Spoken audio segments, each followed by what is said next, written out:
CBSE words में आपका स्वागत है। तो हम क्लास 10 साइंस का 4th चैप्टर जिसका नाम है कार्बन एंड इट्स कंपाउंड्स ये पढ़ रहे थे और 3 वीडियोस पे आ चुकी थी। इलेक्ट्रॉन डॉट स्ट्रक्चर तक हमने अपना टॉपिक कंप्लीट कर लिया था। आज हम डिस्कस करेंगे एलोट्रोप्स ऑफ कार्बन। अब ये एलोट्रोप्स होता क्या है, तो यहाँ पर मैंने एक डिफिनीशन लिख दी। वैसे समझाने को तो मैं आपको समझा देता, लेकिन एग्जाम में जब लिखना होता तो पता नहीं अपने वर्ड्स में आप क्या लिखो, इसीलिए मैंने एक प्रॉपर डिफिनीशन यहाँ लिखा दी। ठीक है, तो एलोट्रोप्स की हम बात कर रहे हैं। The various physical form in which an element can exist are called allotropes of that element.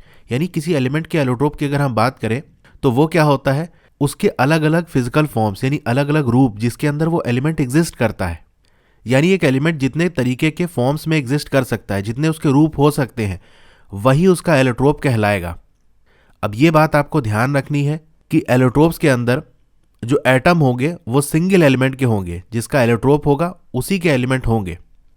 क्योंकि कंपाउंड से आपको ये कंफ्यूज नहीं होना है। कंपाउंड में क्या होता है, आपने क्लास 9 में पढ़ा होगा, उसकी डिफिनीशन में है कि कंपाउंड में कम से कम दो से ज़्यादा भी हो सकते हैं, लेकिन कम से कम 2 एलिमेंट के एटम मिलने चाहिए एक फिक्स्ड प्रोपोर्शन में, तब जाके कंपाउंड बनता है। लेकिन एलोट्रोप में एक सिंगल एलिमेंट के सारे एटम होंगे, बस वो किस तरीके से उनके अंदर बॉन्डिंग है, कैसा उसका स्ट्रक्चर है, उसके हिसाब से उसके अलग अलग फॉर्म्स हो सकते हैं, अलग अलग रूप हो सकते हैं। अब आपसे एलोट्रोप ऑफ कार्बन पूछ ले तो बस एलिमेंट की जगह आपको कार्बन कर देना है। जैसे आप यही लिखोगे, the various physical forms in which an element हटा के यहाँ कार्बन आपने लिख दिया, in which carbon can exist is called allotrope of that element हटा के यहाँ कार्बन लिख दिया, बस। ठीक है, इस तरह से हो गया definition. The various physical form in which carbon can exist is called allotrope of carbon. तो कार्बन के एलोट्रोप्स कौन से होंगे, वो होंगे जिनके अंदर सिर्फ कार्बन ही हो। ऐसा नहीं कि आपने CO2 को भी कह दिया एलोट्रोप, क्योंकि यहाँ पर कार्बन है, साथ में ऑक्सीजन भी है, तो ये कंपाउंड है कार्बन का, लेकिन एलोट्रोप नहीं है। ठीक है, तो हम बात करें एलिमेंट कार्बन की, तो ये अलग अलग फॉर्म में एग्जिस्ट करता है नेचर में, जिनकी जो फिजिकल प्रॉपर्टीज है वो बहुत अलग अलग है। ठीक है, वाइडली वेरिंग। किसी की फिजिकल प्रॉपर्टी कुछ है, किसी की कुछ है। अब फिजिकल प्रॉपर्टीज क्या है, देखो, एक फिजिकल प्रॉपर्टीज होती है, एक केमिकल प्रॉपर्टीज होती है। फिजिकल की बात करें तो इसमें बहुत सी चीज़ें आती हैं, यानी किसी भी कंपाउंड के मॉलिक्यूलर स्ट्रक्चर को बिना चेंज किए हुए जो प्रॉपर्टीज़ हमें ऑब्जर्व होती हैं वो उसकी फिजिकल प्रॉपर्टीज़ कहलाती हैं। इसमें बहुत सी चीज़ें आ गई, जैसे आपका कलर हो गया, ये एक फिजिकल प्रॉपर्टी है। हार्डनेस हो गया, कौन सी चीज़ कितना हार्ड है या सॉफ्ट है, ये उसकी फिजिकल प्रॉपर्टी हो गई। और उसका टेक्सचर हो गया, कैसी उसकी बनावट है। सॉल्युबिलिटी की बात कर लेते हैं। इलेक्ट्रिकल कंडक्टिविटी, यानी उसके थ्रू इलेक्ट्रिसिटी पास होगी या नहीं, ये सब किस में आता है, फिजिकल प्रॉपर्टीज़ में। और अगर बात कर ले तो उसका मेल्टिंग पॉइंट और बॉइलिंग पॉइंट। ठीक है, बॉइलिंग पॉइंट हो गया, उसकी सरफेस कैसी है, मतलब उसको अगर आप टच करोगे तो वो रफ है या स्मूथ है, स्लिपरी है, किस तरह की है, ये सारी फिजिकल प्रॉपर्टीज़ कहलाएंगी। तो कार्बन अलग अलग रूप में एग्जिस्ट करता है, जिनकी जो फिजिकल प्रॉपर्टीज़ है वो बहुत अलग अलग है। अब यहाँ पर देखो, डायमंड और ग्रेफाइट, ये क्या है, कार्बन एटम्स के ही फॉर्म है। यानी जो आपका डायमंड है और ग्रेफाइट है, ये क्या है, कार्बन का एलोट्रोप है। डायमंड पूरा का पूरा कार्बन से बना हुआ है, ग्रेफाइट पूरा का पूरा कार्बन से बना हुआ है। अब डायमंड को तो आप जानते ही हो कैसा होता है। ग्रेफाइट आपका ये रहा, ये जो आप पेंसिल की लीड होती है ना, जिससे आप लिखते हो, ऊपर तो वुडन वाला हिस्सा होता है, लकड़ी वाला, अंदर जो होता है ग्रे कलर का, वो ग्रेफाइट का बना होता है। अब सोचो, ये जो ग्रेफाइट है ये भी कार्बन से बना है, ये आसानी से टूट भी जाता है, उसमें कोई चमक भी नहीं है, स्लिपरी टाइप का है। वही डायमंड देखो, उसके अंदर चमक होती है, वो बहुत ज़्यादा हार्ड होता है। तो दोनों ही कार्बन से बने हैं, लेकिन दोनों की प्रॉपर्टीज़ कितनी अलग अलग है। अब आप कहोगे, जब दोनों ही कार्बन से बने हैं, डायमंड और ग्रेफाइट, तो फिर डिफरेंस उनके अंदर क्यों आता है, भाई उनकी प्रॉपर्टीज़ अलग अलग क्यों हैं। तो जो डिफरेंस है, difference lies in the manner in which the carbon atoms are bonded to one another. जो डिफरेंस होता है, देखो ये मोस्ट इंपॉर्टेंट है कि क्यों डिफरेंस आता है, तो डिफरेंस बॉन्डिंग का है। यानी जो कार्बन के एटम है वो किस तरह की बॉन्डिंग कर रहे हैं, सिंगल बॉन्ड बना रहे हैं, डबल बॉन्ड बना रहे हैं, ट्रिपल बॉन्ड बना रहे हैं, किस तरह की उनमें बॉन्डिंग है, उसके हिसाब से उसका डिफरेंस होता है। यानी हम कह सकते हैं उसका स्ट्रक्चर कैसे है, लेकिन मेन रीज़न आप यही कहोगे कि बॉन्डिंग किस तरह की है, उनके जो एटम्स है वो एक दूसरे के साथ कैसी बॉन्डिंग है, कैसी बॉन्ड बना रहे हैं। जैसी बॉन्डिंग होगी, जैसी बॉन्ड बनाएंगे, वैसे ही उसकी प्रॉपर्टीज होंगी। डायमंड की अगर हम बात कर लें तो यहां पर हर कार्बन एटम बॉन्डेड होता है टू 4 अदर कार्बन एटम्स। नीचे आपको स्ट्रक्चर ऑफ डायमंड दिया हुआ है, यहां देख सकते हो। अगर इस कार्बन की बात करें तो इससे कौन से कार्बन अटैच है, एक ये ऊपर है, एक ये लेफ्ट साइड, एक राइट साइड और नीचे। तो एक कार्बन एटम 4 कार्बन एटम के साथ जुड़ा हुआ है, forming a rigid 3 dimensional structure. तो इसका स्ट्रक्चर कैसे है, 3D है और रिजिड है। रिजिड का मतलब उसका आप शेप और साइज चेंज नहीं कर सकते, बहुत ही वो सख्त है।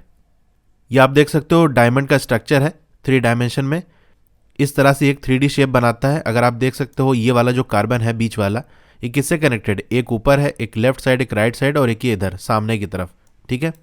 ग्रेफाइट की बात कर ले तो यहाँ पर हर कार्बन एटम बॉन्डेड होता है, यानी उसकी बॉन्डिंग होती है किसके साथ, 3 अदर कार्बन एटम्स के साथ। तो ये मोस्ट इंपॉर्टेंट डिफरेंस है। डायमंड के अंदर एक कार्बन एटम के साथ 4 अदर कार्बन एटम जुड़े होते हैं, यहाँ पर 3 कार्बन एटम जुड़े होते हैं ग्रेफाइट के अंदर। और डायमंड के अंदर एक 3D स्ट्रक्चर बनता है, 3 डायमेंशनल। यहाँ पर कैसे बनता है, एक सेम प्लेन के अंदर, यानी यहाँ 3D नहीं बल्कि 2D टाइप की फिगर बनती है, giving a hexagonal array. Hexagon क्या होता है, यानी 6 कार्बन की एक चेन बनेगी। जैसे आप ये देख सकते हो, ये ग्रेफाइट का स्ट्रक्चर है, यहाँ पर कितने वो कार्बन एटम्स जुड़े हुए हैं एक साथ, 6 की एक चेन बनी हुई है। तो यही जो शेप आपका होता है ये हेक्सागन होता है। एरे का मतलब देखो, वैसे बात करें तो इसका मतलब सजाना होता है। तो एरे एक तरह का अरेंजमेंट है जहाँ पर किसी ऑब्जेक्ट को रो या कॉलम में अरेंज करते हैं। जैसे हमने ये ऐसे ऐसे बॉक्स बना दिया तो हम कह देंगे ये स्क्वायर का एक एरे बना हुआ है, ठीक है। उसी तरह देख सकते हो हेक्सागोनल एरे बना हुआ है, यहाँ एक हेक्सागन है, इधर एक हेक्सागन है, इधर बगल में एक हेक्सागन है, एक ही प्लेन में है, ठीक है। यानी इसको पेपर पे आप ड्रॉ कर सकते हो। अब आपने पढ़ा होगा कि कार्बन की वैलेंसी 4 होती है, यानी 4 ये सिंगल बॉन्ड्स बना सकते हैं। इसका मतलब ये है कि अगर ये कार्बन के साथ जुड़ेंगे तो एक कार्बन ऊपर, एक कार्बन इधर, एक कार्बन इधर और एक कार्बन इधर, 4 कार्बन अपने साथ जोड़ सकते हैं। तो डायमंड में तो ऐसा होता है, ग्रेफाइट में 3 कैसे है, इसका मतलब ये है कि कहीं पर डबल बॉन्ड है, कार्बन से 4 बॉन्ड्स बनेंगी। अगर 2 बॉन्ड हमने यहां बना दी तो बचा 2 बॉन्ड, तो मान लो हमने यहां लगा दिया और यहां लगा दिया, तो एक कार्बन ये डबल बॉन्ड से है, बचा एक कार्बन ये, एक कार्बन ये। तो इस तरह से ये 3 कार्बन अटैच है। तो ग्रेफाइट के अंदर एक डबल बॉन्ड होती है, ये भी पॉइंट आपको याद रखना है। One of these bonds is a double bond, thus the valency of carbon is satisfied. तो कार्बन की जो वैलेंसी है कि भाई उसकी 4 वैलेंसी है, 4 बॉन्ड बनाएगा, तो वो इस तरह से सेटिस्फाई हो जाता है कि एक डबल हो गया, बाकी 2 सिंगल हो गए। तो ग्रेफाइट का स्ट्रक्चर कैसे बनता है, जैसे कि मैंने बताया हेक्सागोनल एरे होता है, being placed in a layer one above the other. तो एक लेयर टाइप की बनाते जाता है। ये एक हेक्सागन का पूरा एरे है, उसके नीचे देख सकते हो ये एक बना हुआ है, इसी तरीके से उसके नीचे होगा, तो ऐसे पूरा बना होता है। यहाँ देख सकते हो ग्रेफाइट का स्ट्रक्चर है, और मैं इसको ऐसे करूँ तो देख सकते हो ये पूरा एक प्लेन में है, ठीक है। प्लेन में आप बना सकते हो, सारे एटम्स जो है उस हेक्सागोनल एरे के वो एक प्लेन के अंदर है, और अलग अलग लेयर्स बनी हुई, यहाँ 4 लेयर आपको शो कर रहा है। और शेप भी आप देख सकते हो यहाँ पर कैसा बनना है, हेक्सागन बनना है, यानी यहाँ पर इस रिंग के अंदर आपको 6 कार्बन एटम अटैच दिखेंगे, ठीक है। यानी अगर हम टॉप से देखें तो एक हनी कॉम्ब जैसा स्ट्रक्चर बनेगा, यानी मधुमक्खी का जो छत्ता होता है उस जैसा हमको देखने को मिलेगा ये। तो जैसा कि आपने देख लिया कि इनका स्ट्रक्चर क्या होता है, डिफरेंट होता है। इसी की वजह से जो डायमंड और ग्रेफाइट है इनकी बहुत ही ज़्यादा डिफरेंट फिजिकल प्रॉपर्टीज़ होती है। इनकी जो केमिकल प्रॉपर्टीज़ है वो सेम होती है। तो ये पॉइंट आप याद रखना कि किसी भी एलिमेंट के, या जैसे हम कार्बन की बात कर रहे हैं तो इसके जो जितने भी एलोट्रोप्स होंगे उनकी जो फिजिकल प्रॉपर्टीज़ है वो बहुत ज़्यादा अलग होगी, लेकिन केमिकल प्रॉपर्टीज़ सेम होगी।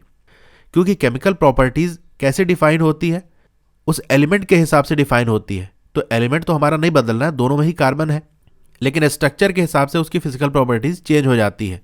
तो कुछ प्रॉपर्टी अगर हम बात कर लें तो डायमंड क्या होता है, हार्डेस्ट सब्सटेंस, जो कि अभी तक हम जानते हैं, नेचुरल बात कर रहे हैं तो डायमंड सबसे हार्डेस्ट है। वहीं ग्रेफाइट की बात कर ले तो ये हार्ड नहीं होता, ये बहुत ज़्यादा स्मूथ होता है, स्लिपरी होता है, आसानी से आप तोड़ सकते हो उसको। और ग्रेफाइट की मोस्ट इंपॉर्टेंट प्रॉपर्टी ये क्या है, very good conductor of electricity. इसके थ्रू इलेक्ट्रिसिटी पास हो जाती है, करंट पास हो जाता है। तो एक अच्छा कंडक्टर है, अच्छा क्या, बहुत अच्छा कंडक्टर है इलेक्ट्रिसिटी का। और कार्बन क्या होता है, आपने पढ़ा होगा लास्ट चैप्टर में कि ये कार्बन नॉन मेटल होता है, और non metal generally electricity conduct नहीं करते, लेकिन ग्रेफाइट क्या है, नॉन मेटल होने के बावजूद भी इलेक्ट्रिसिटी कंडक्ट करता है। तो आपका जो ग्रेफाइट है वो इलेक्ट्रिसिटी कंडक्ट करता है। वहीं डायमंड की बात कर ले, ये भी कार्बन का बना है लेकिन इलेक्ट्रिसिटी कंडक्ट नहीं करता। अब डायमंड को हम क्या कर सकते हैं, सिंथेसाइज भी कर सकते हैं, यानी हम आर्टिफिशियल तरीके से बना सकते हैं। एक तो नेचुरली मिलता है, एक हम बना सकते हैं। कैसे बना सकते हैं, हम क्या करेंगे, प्योर कार्बन लेंगे, उसको बहुत ज़्यादा प्रेशर और बहुत ज़्यादा टेम्परेचर सप्लाई करेंगे तो हमारा वो डायमंड बन जाएगा। और नेचुरली भी ऐसा ही बनता है, बहुत ज़्यादा टेम्परेचर और प्रेशर में वो रहता है कार्बन, और वो डायमंड बन जाता है। तो जो चीज़ नेचुरली उसको मिलती है, अगर हम आर्टिफिशियल तौर पे उसे सप्लाई कर दें तो भी हमको वही चीज़ मिलेगा। अब ये जो सिंथेटिक डायमंड्स होते हैं यानी आर्टिफिशियल वाले, ये स्मॉल होते हैं, छोटे होते हैं, लेकिन ये इनडिस्टिंग्विशेबल होते हैं फ्रॉम नेचुरल डायमंड। यानी एक नेचुरल वाला डायमंड रख दो और एक सिंथेटिक वाला डायमंड रख दो, आप बता नहीं सकते कौन सा नेचुरल वाला है कौन सा सिंथेटिक वाला है, इतना ज़्यादा ये सिमिलर रहते हैं। तो ये दो एलोट्रोप हो गया। एक और होता है, उसे हम फुलरीन्स कहते हैं। अब फुलरीन्स देखो कई टाइप के होते हैं। इसमें क्या होता है, बेसिकली 5 to 7 एटम्स की एक रिंग बनी होती है, कहीं पर 5 की बनी होती है, कहीं पर 6, कहीं पर 7 की, ठीक है। और ये रिंग आपस में इस तरह से जुड़ी होती है कि एक बॉल टाइप का शेप बनाती है। कभी कभी एक कंप्लीट पूरा स्फीयर बनता है बॉल टाइप का, और कभी कभी हेमिस्फीयर बनता है, या ऐसा ही कुछ शेप बनता है। ये डिपेंड करता है वो कैसा स्ट्रक्चर है। अब जितने कार्बन एटम उस पूरे स्ट्रक्चर में होंगे उसको हम उसी हिसाब से उसका नाम दे देते हैं। जैसे मान लो अगर 60 एटम उस पूरे स्ट्रक्चर के अंदर है तो हम क्या कह देंगे, C60 हो गया। 70 है तो C70 कह देंगे। C100 तक इवन होता है, यानी उस पूरे स्ट्रक्चर के अंदर 100 कार्बन के एटम अटैच होते हैं। लेकिन यहाँ आपको पूरा डिटेल में नहीं पढ़ना, बस एक टाइप उसका पढ़ना है, एक तरीके का फुलरीन हमें पढ़ना है। तो फुलरीन्स क्या है, another class of carbon allotrope. ये भी क्या है, कार्बन के एलोट्रोप है। जो सबसे पहला आइडेंटिफाई किया गया था फुलरीन, वो कौन सा था, C60। यानी इसके स्ट्रक्चर के अंदर 60 कार्बन एटम अटैच थे, which has carbon atom arrange in the shape of football. जैसा कि आप देख सकते हो ऊपर डायग्राम बना हुआ है, एक फुटबॉल टाइप का शेप बना रहे हैं। अब देखने में ये जियोडेसिक डोम की तरह दिखता था, जिसको डिज़ाइन किया था एक यूएस के आर्किटेक्ट ने, जिनका नाम था बकमिंस्टर फुलर। उन्हीं के नाम से हमने ये दे दिया है फुलरीन, ठीक है। ये है आपका जियोडेसिक डोम, जिसको बकमिंस्टर फुलर ने बनाया था। तो उसी जैसा ये दिखता है जो आपका C60 है, तो इन्हीं के नाम पे उसको भी नाम दे दिया गया। इसमें क्या होता है, दो तरीके की रिंग होती है। हम C60 की बात कर रहे हैं, बकमिंस्टर फुलरीन की। एक रिंग होती है जहां पर ये देख सकते हो 5 कार्बन एटम अटैच होते हैं। तो इस रिंग को हम क्या कहेंगे, जहां 5 कार्बन एटम अटैच हो उसे हम पेंटागन कहेंगे। इस शेप को हम पेंटागन कहते हैं। और इस पेंटागन के चारों तरफ देख सकते हो ये हेक्सागन है। यहां पर 6 कार्बन एटम है, एक ये, दूसरा, तीसरा, चौथा, पांचवा और छठवां, ठीक है। ऐसे ही यहां पर भी है, और यहां पर भी है, और यहां पर भी है, और यहां पर भी है। तो यहां दो तरीके की रिंग है, पेंटागन, पेंटागोनल रिंग कह सकते हैं, और हेक्सागोनल रिंग। ये आप इसका 3D स्ट्रक्चर देख सकते हो। सामने आपको पेंटागन दिख रहा होगा, 1 2 3 4 5, और इसके इधर हम आएंगे तो देखो ये एक हेक्सागन आ गया, ठीक है। 1 2 3 4 5 6। अब जितनी भी इंपॉर्टेंट चीज़ें थी, काम की चीज़ें थी, वो सारी हमने पढ़ ली। एक क्वेश्चन जो कि हो सकता है बन जाए, लेकिन अभी तक ऐसा नहीं बना है, कि आपको इसका स्ट्रक्चर ड्रॉ करने को दे दिया जाए कि डायमंड का स्ट्रक्चर ड्रॉ करो, ग्रेफाइट और C60 या बकमिंस्टर फुलर का ड्रॉ करो। अभी तक मैंने लास्ट 5 ईयर का जो पेपर देखा है वहाँ नहीं पूछा है। अगर इन केस पूछेगा भी तो सबसे इंपॉर्टेंट आपका ग्रेफाइट का है, क्योंकि ये ईजी है बनाना, ठीक है। और उसके बाद बहुत ज़्यादा रेयर है कि डायमंड का पूछ ले, और C60 का तो बिल्कुल ही ना के बराबर चांस है। लेकिन हम कोई भी रिस्क नहीं लेंगे। आपको एक सिंपल तरीका बताऊंगा कि अगर आपसे पूछ लिया जाए तो आपको कैसे ड्रॉ करना है। बिल्कुल रेयर केस में है कि इन केस अगर उड़ते उड़ते यहां तक पूछ ले तो भी ऐसा ना हो कि हमने नहीं पढ़ा, एक बार सीख लेना चाहिए। तो यहां पर हम पहले ग्रेफाइट का ड्रॉ करते हैं, ठीक है। तो हमें सबसे पहले एक हेक्सागन बनाना है। तो एक एटम हमने यहां रख दिया और एक यहां रख दिया। अब नीचे रखेंगे लेकिन थोड़ा सा लेफ्ट जाके, ये हमने ऐसे रख दिया, और इधर भी थोड़ा सा लेफ्ट जाके, और एक यहां और एक यहां। अब इसको हम कनेक्ट कर देते हैं, ठीक है। इसी तरह के ऊपर रखेंगे लेकिन थोड़ा सा राइट जाके, और एक यहां रख लिया, और इधर थोड़ा सा लेफ्ट जाके, और एक यहां रख दिया। इसे भी कनेक्ट कर लेंगे। अब ये एक लेयर हो गई। इसके ठीक नीचे दूसरी लेयर बनाएंगे, लेकिन उसके लिए हम क्या करेंगे, हर एटम से एक डॉटेड लाइन ड्रॉ करेंगे नीचे की तरफ, और उसके नीचे हम वही वाला एटम बना देंगे जैसे हमने यहां से ड्रॉ कर दिया, और इसके नीचे ये एटम हमने लगा दिया। मैं स्केल से नहीं बना रहा हूं, इसलिए ज़्यादा एग्जैक्ट लाइन नहीं बननी है, आप स्केल से बनाना। तो इस तरह से आपको बनाना है। आई थिंक अब आप बना लोगे। इस तरह से हम यहाँ पर भी एक लाइन ऐसे ड्रॉ करते हुए लेके जाएंगे, और यहाँ नीचे एक एटम आ जाएगा। इस तरह से ठीक इसी के नीचे हम ड्रॉ करते जाएंगे ऐसे, और ऐसे एटम रखते चले जाएंगे, ठीक है। ऐसे आप बना लोगे, और ये ऐसे लाइन हो गई, यहाँ रख दिया, यहाँ रख दिया, और ये इधर रख दिया। इस तरह से यहाँ नीचे और यहाँ नीचे, और ये हो गया। ठीक है, तो इस तरह से ग्रेफाइट का स्ट्रक्चर बन जाएगा। अब अगर हम डायमंड की बात कर लें तो इसको कैसे बनाना है, तो जितना बड़ा आपको दिया हुआ है बुक में उतना बनाने की ज़रूरत नहीं है। बस आपने ये एक एटम लगा दिया, इसके ठीक नीचे एक एटम लगा दिया, लेफ्ट साइड थोड़ा सा नीचे जाके लगा दिया, राइट साइड थोड़ा सा नीचे जाके ऐसे लगा दिया, और बीच वाले के नीचे थोड़ा सा लेफ्ट जाके एक हम यहाँ लगा देंगे। ठीक है, अब इसे हम ऐसे कनेक्ट कर देंगे। ये हो गया, ये करेक्शन हमने कर दिया, और ये हो गया, और ये थोड़ा सा लेफ्ट साइड है ना, तो ऐसे हमने शो कर दिया। इतना तो आपको अगर दे दिया तो कम से कम इतना तो बना ही देना। ये भी एक तरह का स्ट्रक्चर ही है, छोटा सही लेकिन है। अब ठीक इसी तरीके से इसके नीचे हम पूरा स्ट्रक्चर बना देंगे, यानी बिल्कुल इसके ठीक नीचे एक एटम, ये थोड़ा सा लेफ्ट जाके नीचे, ये थोड़ा सा राइट जाके यहाँ पर नीचे, ये हो गया। इसे आपस में ऐसे कनेक्ट कर देंगे। ये हो गया, ये हो गया हमारा, और ये हो गया। ठीक है, एक और बचा ना यहाँ पर, इसके ठीक नीचे थोड़ा सा लेफ्ट जाके जैसे कि हमने ऊपर किया था, ये लगा दिया। इसे भी हम ऐसे कनेक्ट कर देंगे। अब राइट साइड वाला जो है उसके नीचे भी ऐसे ठीक यहाँ लगा देंगे हम, और एक राइट साइड यहाँ लगा देंगे, और एक थोड़ा सा नीचे जाके ऐसे लगा देंगे। इसको हमने ऐसे कनेक्ट कर दिया, इसको ऐसे कनेक्ट कर दिया, ये ऐसे हो गया, और ये थोड़ा सा इधर है ना, तो ऐसे हो गया। अब इतना आपने बना लिया तो इतना बहुत है। अब इस पर आपका नंबर कोई नहीं काट सकता। अब लास्ट वाला हम बना लेते हैं, बकमिंस्टर फ्लोरीन। ठीक है, इसका बना लेते हैं। इसमें जैसा कि मैंने आपको बताया था कि बीच में एक पेंटागन बनेगा। ठीक है, एक एटम ये हो गया, और एक ये लगा देंगे, एक ये लगा देंगे, और इधर नीचे थोड़ा सा इधर, क्योंकि पेंटागन बनाना है ना, तो बस ये हो गया। इसको कनेक्ट कर दो, ये हो गया, जोड़ दिया हमने, ये हो गया, और ये बन गया हमारा। अब इसके चारों तरफ हेक्सागोनल रिंग बनेगी, यानी जहां पर 6 कार्बन एटम्स अटैच हों। तो ऊपर थोड़ा सा लेफ्ट जाके ऐसे लगा देंगे। अब इस एटम के यहाँ थोड़ा सा ऊपर जाके ये हमने ऐसे लगा दिया। इसे मैं पहले कनेक्ट कर दूं ताकि आपको दिखता रहे। ये हमारा एक कनेक्शन हो गया, और एक ये कनेक्शन हो गया। अब यहाँ पर एक एटम रख देंगे, और एक यहाँ रख देंगे। इसे भी हम कनेक्ट कर देंगे। ये एक हेक्सागन बन गया। इसी तरह हम दूसरा भी बना सकते हैं। यहाँ पर हम ऐसे रख देंगे, और एक यहाँ रख देंगे, और एक यहाँ रख दिया। इसे भी आपस में कनेक्ट कर लेना है। एक यहाँ हम कर देंगे, और एक यहाँ हो जाएगा, और एक ये हो गया। इसे भी कनेक्ट कर लेते हैं। एक यहाँ लगा दिया हमने, एक ठीक नीचे इसके, और एक ठीक नीचे इसके। इसे भी कनेक्ट करते हैं। एक यहाँ रख लेते हैं, और एक यहाँ रख लेते हैं। इससे ये बन जाएगा। ये बन गया। बीच में हमारा क्या है, पेंटागन है, जिसके चारों तरफ हमारे ये हेक्सागन है। बस इतना आपने बना दिया, क्योंकि उतना बड़ा स्ट्रक्चर तो टीचर को भी नहीं मालूम होगा, उसको बनाना इतना आसान नहीं है।